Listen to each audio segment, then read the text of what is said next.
1996 में सियासत में आए नवीन पटनायक की लोकप्रियता उड़ीसा के लोगों के सर चढ़कर बोलती है। नवीन पटनायक के बारे में यह कहा जाता है कि वो शायद भारत के सबसे चुप रहने वाले राजनेता हैं। 16 अक्टूबर 1946 को कटक में जन्मे नवीन पटनायक को राजनीति विरासत में मिली थी।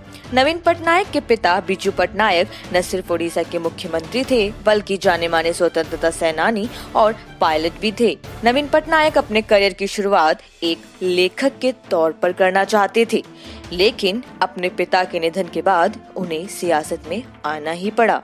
नवीन पटनायक को न तो राज्य की भाषा बोलनी आती है और न ही वो पढ़ लिख सकते हैं। इसके बावजूद भी वो हर चुनाव में जीत का पताका लहरा देते हैं। 1996 में 11वें लोकसभा में नवीन पटनायक को जनता दल के टिकट पर अस्का लोकसभा सीट से उपचुनाव में जीत मिली।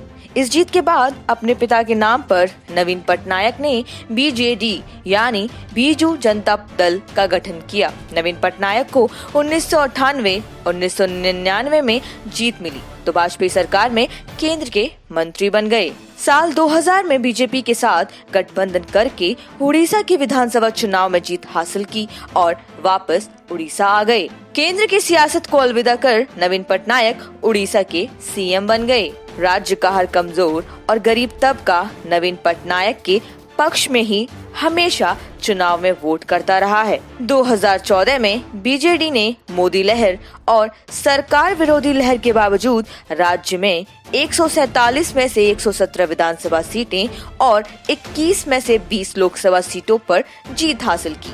बीजेडी ने 2000 और 2004 के चुनावों में भी शानदार जीत हासिल की। बिजू पटनायक के रहते नवीन पटनायक का राजनीति से कोई वास्ता नहीं था। नवीन पटनायक बिजू पटनायक के सबसे छोटे बेटे हैं। नवीन पटनायक ने देहरादून के Welham preparatory school for boys से अपनी प्रारंभिक शिक्षा की और बाद में दूल स्कूल में अपनी स्कूली शिक्षा की। दिल्ली के करोड़ीमल कॉलेज से स्नातक की डिग्री हासिल की। सियासत में एंट्री के बाद भी नवीन पटनायक ने लिखना पढ़ना नहीं छोड़ा और उन्होंने 3 किताबें लिखी, सेकंड पैराडाइज, डेजर्ट किंगडम और the garden of life. Orissa के सीएम की कुर्सी पर नवीन पटनायक सबसे अधिक समय तक बैठने वाले मुख्यमंत्री हैं।